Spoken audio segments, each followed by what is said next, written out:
Hello viewers. முதலாவதா தாவேகா 2026 சட்டமன்ற தேர்தலில் மாபெரும் வெற்றி பெற்றிருக்கு. அதற்கு என்னோட வாழ்த்துக்கள். அடுத்ததா நம்ம நாம் தமிழர் கட்சி ஒரு சீட்டு கூட வின் பண்ண முடியல. அவங்களோட வாக்கு சதவீதமும் வந்து ரொம்பவே குறைஞ்சிருக்கு, 4%க்கு வந்திருக்கு. இனி 5 ஆண்டுகள் தாவேகா ஆட்சி தான் இருக்கும். அதில் கண்டிப்பாக அவங்க நல்லா பண்ணுவாங்க அப்படின்னு சொல்லி நினைக்கிறேன். இனி அடுத்த தேர்தல் 2031, அதுக்கு ரொம்பவே காலங்கள் இருக்கு அப்படின்னு நினைச்சு நம்ம ஈஸியாக விட்டுறக்கூடாது. இந்த தேர்தலில் வந்து ஒரு சில ஏரியாஸில் வந்து நம்ம நிறையா இம்ப்ரூவ் பண்ண வேண்டியது இருக்குது அப்படின்னு நான் சொல்லுவேன். என்னதான் வந்து உங்ககிட்ட நல்லா கொள்கைகளும் கோட்பாடுகளும் இருந்தாலுமே நாவடக்கம் ரொம்ப முக்கியம். இது வந்து நாம் தமிழர் கட்சியில் ஒரு சிலர் வந்து விமர்சிக்கலாம். அதாவது விமர்சிக்கிறதுக்கு வந்து எல்லாத்துக்குமே வந்து உரிமை இருக்கு. ஆனால் வந்து அது எவ்வளோ தூரத்துக்கு எந்த எக்ஸ்டென்ட்டுக்கு போய் விமர்சிக்கிறோம் அப்படிங்கிறதுக்கு லிமிட் இருக்கு. மற்றவங்களை புண்படுத்தக்கூடாது.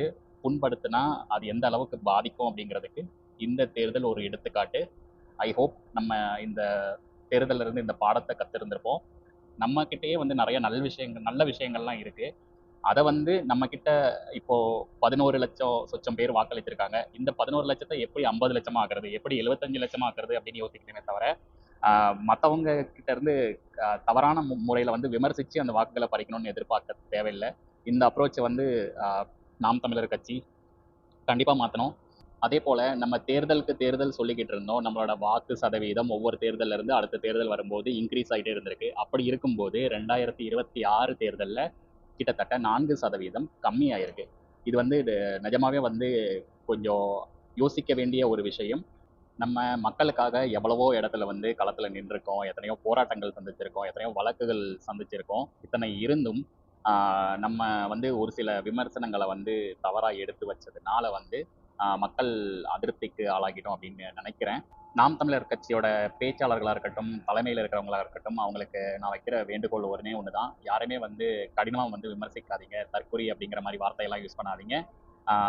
இப்போ யாருமே வந்து எல்லா இதுலையுமே வந்து சிறந்து விளங்க முடியாது. எல்லாருமே ஒரு வகையில் ஏதோ ஒரு ஃபீல்டில் வந்து தற்குறியாக தான் இருப்பாங்க.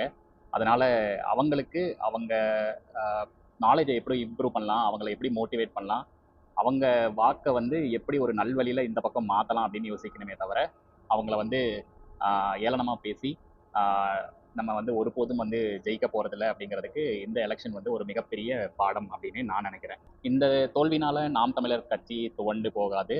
இதுக்கப்புறமும் ஏதாவது போராட்டங்கள், மக்களுக்கு பிரச்சனை அப்படின்னா முதல்ல வந்து நிற்கிறது வந்து நாம் தமிழர் கட்சி தான். 2031 களம் நமதே. நன்றி.